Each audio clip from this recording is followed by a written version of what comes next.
আজ সারা দেশে ধর্মীয় ভাবগাম্ভীর্য ও উৎসব মুখর পরিবেশে উদযাপিত হয়েছে পবিত্র ঈদুল আজহা। সকাল থেকেই মুসল্লিরা ঈদের জামাতে অংশ নেন। নামাজ শেষে মহান আল্লাহর সন্তুষ্টি লাভের আশায় পশু কোরবানি দেন ধর্মপ্রাণ মুসলমানরা।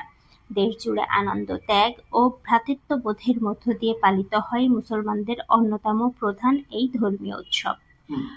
যশোর চৌগাছা মডেল সরকারি প্রাথমিক বিদ্যালয় মন্ত্রী পরিষদের একান্ত সচিব মোহাম্মদ মাহবুবুর রহমান মিলন ঈদুল আজহার অনুষ্ঠানে বক্তব্য প্রদানকালে সমাজ ও রাষ্ট্রকে সুন্দর রাখতে মাদক পরিহারের আহ্বান জানিয়েছেন। তিনি আরো বলেন, সবিনয়ে অনুরোধ রাখবো এই বিষয়টা খেয়াল রাখার জন্য যে আমাদের চৌগাছায় মাদকের ছড়াছড়ি হয়ে গেছে।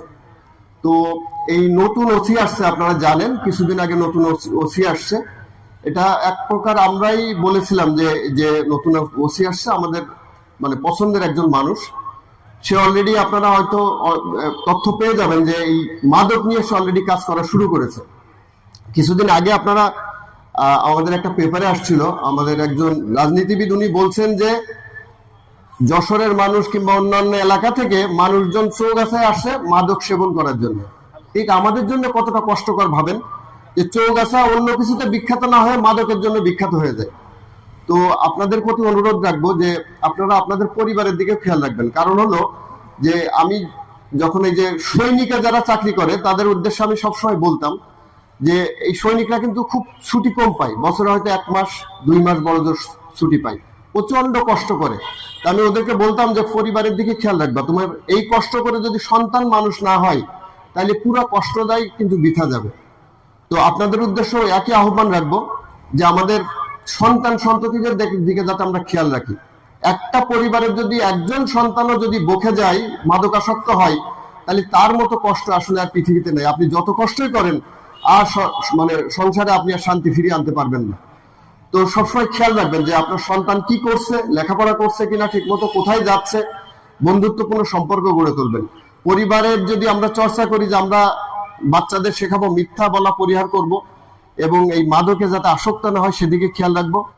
পবিত্র ঈদুল আজহার প্রধান জামাতে ইমামতি করেন মুফতি রুহুল কুদ্দুস এজাজি। নামাজ শেষে দেশ, জাতি ও মুসলিম উম্মাহর শান্তি, সমৃদ্ধি এবং কল্যাণ কামনায় বিশেষ মোনাজাত পরিচালনা করা হয়। কবর জিয়ারতের উদ্দেশ্যে সূরা ফাতিহা, সূরা ইখলাস পাঠ করেছি।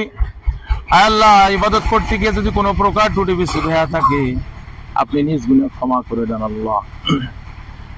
আল্লাহ ক্ষমা করে দেন। একরা দিয়া বিশ্বনবী মুহাম্মদুর রাসূলুল্লাহ সাল্লাল্লাহু আলাইহি ওয়াসাল্লামের রওজা তারে পৌঁছে দেন। বাবা আদম আলাইহিস সালাম থেকে আজ পর্যন্ত যত মুমিন মুমিনাত, মুসলিম মুসলিমাত অন্ধকার কবরে শায়িত আছে, বিশেষ করে আমরা যারা সমবেত হয়েছি, আমাদের ময়মুরব্বী যারা কবরস্থ হয়ে গেছে, প্রত্যেকের রূহ মুবারকে হাদিয়াটুকু পৌঁছে দেন। আল্লাহ তাআলা আমরা যারা আমিন আমিন করতেছি, জীবনে এমন কোন গুনাহ নাই করি নাই, গুনাহ করতে করতে আসমান সম পরিমাণ গুনাহ করে ফেলেছি। আল্লাহ, আপনি আমাদের গুনাহের দিকে না তাকায়া আপনি আপনার রহমান আর রহিম নামের ওসিলা আপনি আমাদের জীবনের তামাম গুনাহ খাতাকে মাফ করে দেন।